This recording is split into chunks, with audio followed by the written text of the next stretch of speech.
Imagine a greenhouse that heals itself. A tiny puncture from a hailstorm, a tear from a thorny branch, a crack in the foundation all mending on their own, almost like a living organism. This isn't science fiction, it's the future of farming. Welcome to the Fields of Innovation YouTube channel. Smart farming starts here. Discover the future of agriculture, where we share information about technology applied in agriculture. Today, we re-exploring the revolutionary world of self-healing biomaterials and how they repoise to make our greenhouses smarter, more resilient, and more sustainable. Let's start with a core problem every greenhouse operator knows all too well: damage. Greenhouse surfaces and structures are in a constant battle with the elements. UV radiation from the sun makes plastic brittle, hail and debris cause punctures and tears. Joints and seams weaken over time, and moisture leads to corrosion. This continual damage drives up replacement and labor costs, causes operational downtime, and creates mountains of waste. Now, imagine a solution where materials can automatically restore their function, extending their service life and dramatically cutting down on maintenance. This is the promise of self-healing biomaterials, not magic, but a powerful combination of engineering and biology designed to give predictable repair behavior, reduce maintenance cycles, and minimize environmental waste. The typical failures in a greenhouse envelope, like UV embrittlement, punctures, and sealant degradation, directly impact the carefully controlled microclimate inside. Any breach means less control over temperature and humidity, which in turn affects crop yields. Self-healing materials offer a new paradigm. By using strategies like chemical rebonding, delivering resin through tiny capsules, or even using microbes to make repairs, we can ensure the continuity of the greenhouse environment. This leads to steadier temperatures, more consistent humidity, better yields, and far less time and money spent on manual repairs.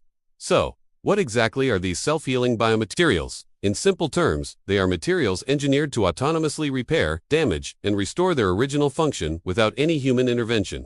For greenhouse applications, they generally fall into three practical categories. First, we have intrinsic self-healing polymers. These are materials where the very chemistry of the polymer is designed to be reversible. When a crack forms, the broken chemical bonds, whether they are reversible covalent bonds or other dynamic links, can reform on their own, driven by molecular mobility. This type of healing is perfect for addressing small cracks or microdamage that occurs repeatedly over the material's lifetime. Next are extrinsic self-healing systems. These materials contain tiny reservoirs, like microcapsules or hollow vascular networks, filled with a healing agent. When a crack ruptures these reservoirs, the healing agent is released, flows into the damaged area, and cures, effectively gluing the crack shut. This approach is incredibly robust for repairing larger, more discrete damage and is already being demonstrated in advanced coatings and films. Finally, there are living or biohybrid materials. These are truly futuristic, incorporating living cells or microbes directly into the material. When damage occurs, these organisms respond by producing structural A prime example is bacteria that precipitate calcium carbonate to seal cracks in concrete. These living systems are incredibly attractive for foundations and other structural components where biological repair is feasible. Of course, each category has its trade-offs. Intrinsic systems can be limited by temperature. Extrinsic systems have a finite supply of healing agent, and living materials bring up questions about longevity and regulation. Now, let's see how these mechanisms map to specific greenhouse components. For the transparent cover films and multi-wall panels, which are most vulnerable to punctures, microcapsule-enhanced polymer films are a game-changer. Researchers have developed polyurethane films embedded with light-transmitting nanoparticles that can seal punctures while preserving optical clarity. In trials, these self-healing films have not only repaired themselves but have also been shown to improve plant growth. For seams and gaskets, a common source of energy loss and moisture ingress, self-healing adhesives with dynamic bonds can close gaps as they form, maintaining an airtight seal. When it comes to the structural frame, self-healing epoxy resins or coatings can repair microcracks in metal or composite components, preventing catastrophic failure. And for the concrete footings, bacteria-based self-healing concrete can mineralize to seal cracks, stopping water damage at its source. Even the growing substrates can benefit. Self-healing hydrogels made from materials like chitosan can maintain humidity levels and provide an anti-pathogen surface, all while being biodegradable. A practical tip for implementation is to start small. Pilot the technology on the most failure-prone component, like the cover film, to get measurable data before a full-scale rollout. Let's dive deeper into some of the advanced biomaterials making this possible. Chitosan, a biopolymer derived from crustacean shells, is a star player. It's biodegradable, antimicrobial, and can be engineered into self-healing films and hydrogels, while its UV stability and mechanical strength need reinforcement for long-term outdoor use. It's excellent for anti-fouling layers or mulching applications. Functionalized self-healing hydrogels are another key innovation. They are fantastic for buffering humidity and can act as self-sealing films, with some chitosan derivatives showing rapid rebonding capabilities. They excel at repairing microdamage but are less suited for bearing large structural loads. The microcapsule and vascular systems are proven performers, especially in protective coatings and specialized films. Their ability to heal larger damage is a major advantage, though their healing capacity is finite. The main engineering challenge here is balancing the durability of the capsule with its sensitivity to rupture upon damage. For structural strength, self-healing, epoxy, and polymer composites are emerging. Both extrinsic and intrinsic approaches are being researched to restore mechanical integrity in frames and connectors, with cost and curing conditions being the primary constraints. And we can't forget bacteria-based, self-healing concrete. This technology, known as microbially induced calcite precipitation, uses dormant microbes that activate when water enters a crack. They produce calcium carbonate, effectively sealing the fissure and reducing permeability. It's a highly promising solution for greenhouse foundations, though it requires careful design to protect the bacteria until they are needed. This might all sound experimental, but real-world applications are already underway. Academic groups and pioneering companies have developed microcapsule-enhanced greenhouse films that have demonstrated improved tear resistance and supported healthy plant growth in controlled trials. For instance, one study highlighted a specialized polyurethane film that successfully demonstrated both self-healing properties and positive effects on plants in a greenhouse setting. Beyond the greenhouse itself, we can look to civil infrastructure for inspiration.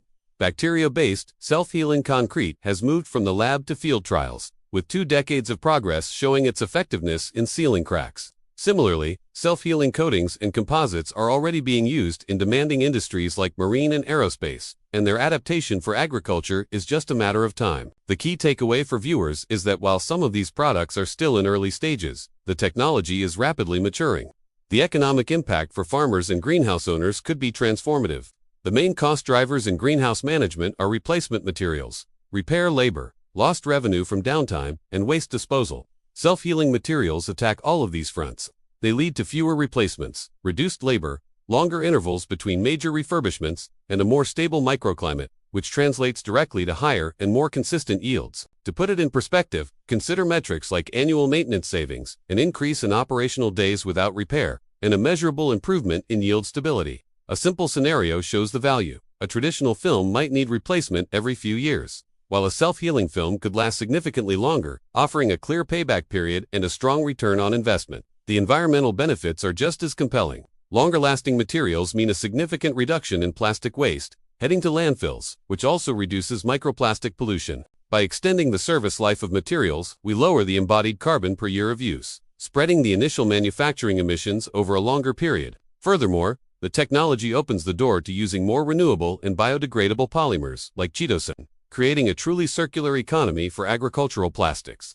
Imagine the impact of saving kilograms of plastic per hectare every single year. Of course, we need to be realistic about the challenges and limitations. The advanced chemistries and manufacturing processes for these materials are currently more expensive than commodity plastics, and costs will need to come down for mass adoption. Many extrinsic systems have a finite healing capacity and can be exhausted by repeated or large-scale damage. Furthermore, the harsh field conditions of a greenhouse intense UV radiation, temperature swings, and abrasion can limit healing efficiency compared to controlled lab settings. Finally, the use of living materials like microbes raises important biosafety and regulatory questions that require clear risk assessments and containment strategies. But these are not dead ends. They are active areas of research. Scientists are developing better UV stabilizers, creating hybrid materials, and designing more robust encapsulation strategies to overcome these hurdles. So, how can a grower or supplier start exploring this technology? We suggest a simple, stepwise roadmap. First, identify your biggest pain point. Is it tears in the cover film, cracks in the foundation, or failing seams? Next, select a candidate material that addresses that specific problem. Then, run a small pilot on 1 or 2 greenhouse spans. Instrument it to record damage events, healing success, light transmission, and microclimate stability. Measure the key performance indicators for at least 6 to 12 months. How often do you need to make repairs? Is your yield more consistent? If the pilot shows a significant maintenance reduction and a reasonable payback period, you can plan to scale up. Partnering with material science labs, Agritech startups, and local universities can provide valuable expertise and support. Looking ahead, The future vision for self-healing greenhouses is incredibly exciting. In the next 5 to 10 years, we can expect a convergence of self-healing materials with embedded sensors and artificial intelligence. This will create near-autonomous greenhouses that can detect damage and trigger targeted repair cycles automatically. We see more hybrid materials that combine the durability of extrinsic healing with the sustainability of biodegradable bio. As manufacturing costs fall and more field trials demonstrate long-term durability, wider adoption is inevitable. To wrap up, self-healing biomaterials promise to revolutionize how we build and maintain our greenhouses. They offer a path to reduced costs, lower waste, and more resilient and productive agricultural systems. While they can't perform miracles, they can significantly extend material lifetimes and automate repairs. For any grower interested in piloting this technology, the key is to identify your pain point. Start with a small-scale trial and measure the results. The future of farming is not just about growing crops. It's about growing in structures that can sustain themselves. Thank you for joining us on Fields of Innovation. Don't forget to like, subscribe, and hit the bell icon to stay updated on the future of agriculture.